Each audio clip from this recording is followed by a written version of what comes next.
नमस्कार। आपको बता दें, ऑल इंडिया मजलिस इत्तेहादुल मुस्लिमीन के अध्यक्ष और हैदराबाद से सांसद असदुद्दीन ओवैसी ने हाल ही में जम्मू कश्मीर के पहलगाम में हुए आतंकी हमले पर गहरा दुख और नाराजगी जताई है। उन्होंने इस कायराना हमले के लिए पाकिस्तान को सीधे तौर पर जिम्मेदार ठहराया। ओवैसी ने यह भी कहा कि पाकिस्तान की नापाक साजिशों का मकसद भारत में सांप्रदायिक तनाव पैदा करना और देश की आंतरिक एकता को चोट पहुंचाना है। उन्होंने स्पष्ट शब्दों में आरोप लगाया कि पाकिस्तान लगातार यही चाहता है कि भारत में हिंदू और मुसलमानों के बीच विवाद और झगड़े होते रहे, ताकि देश कमजोर हो जाए और विकास की राह में बाधा आए। ओवैसी ने मीडिया से बातचीत भी की और बातचीत करते हुए उन्होंने कहा कि पाकिस्तान ने इस हमले के जरिए यह संदेश देने की कोशिश की कि कश्मीर में अभी भी गैर मुस्लिमों के लिए कोई जगह नहीं है। उन्होंने कहा कि टूरिस्ट बस को निशाना बनाना इसी गंदी सोच का नतीजा है।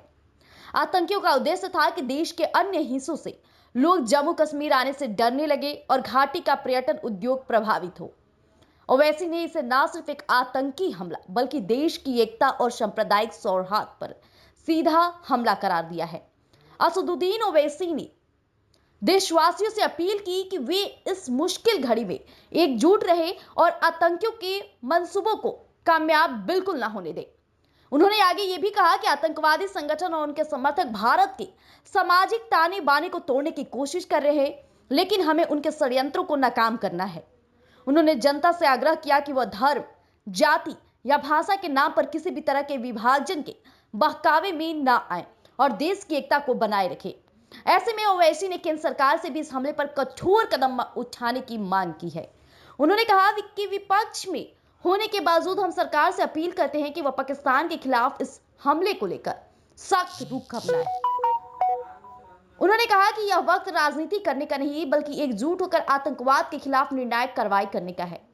ओवैसी ने आगे यह भी कहा कि सरकार जो भी कदम पाकिस्तान के खिलाफ उठाने का फैसला कर रही है और या फिर फैसला लेती है तो हम उसका समर्थन करेंगे, लेकिन साथ ही हम मांग करते हैं कि ऐसी घटनाओं को रोकने के लिए दीर्घकालिक और ठोस नीति तैयार की जाए।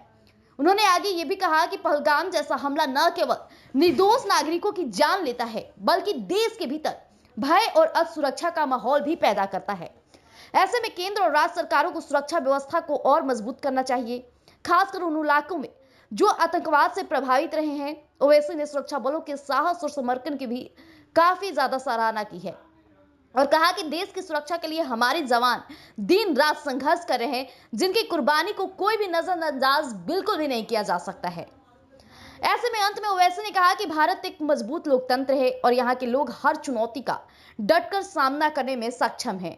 उन्होंने विश्वास जताया कि चाहे पाकिस्तान हो या उनके समर्थन से काम कर रहे आतंकी संगठन, वे भारत की एकता और अखंडता को कभी नुकसान नहीं पहुंचा सकती। भारत के लोग जाति, धर्म और क्षेत्र से ऊपर उठकर एकजुट है और इस एकता को कोई ताकत नहीं तोड़ सकती। ओवैसी ने अपने संबोधन में बार बार इस बात पर जोर दिया कि घृणा फैलाने वालों को किसी भी सूरत में सफल नहीं होने दीजिए। उन्होंने कहा कि जो लोग भारत को बांटना चाहते हैं, उन्हें हमारी एकजुटता का जीता जागता उदाहरण पेश करना है। मजबूत होकर उभरेगा देश की हमारी मजबूती नींव। तो ऐसी अपडेट के लिए हमारे साथ बने रहिएगा एक न्यूज़ 24 पर। दीजिएगा इजाजत। धन्यवाद।